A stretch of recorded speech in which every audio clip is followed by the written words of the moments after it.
تتنزل عليهم الملائكة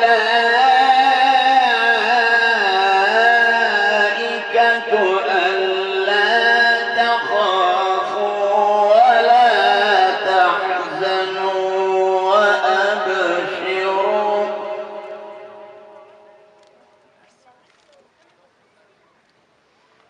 وأبشروا بالجنة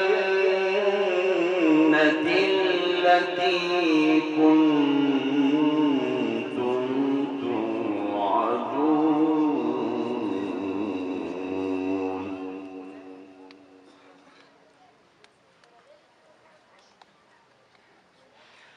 نحن أولياؤكم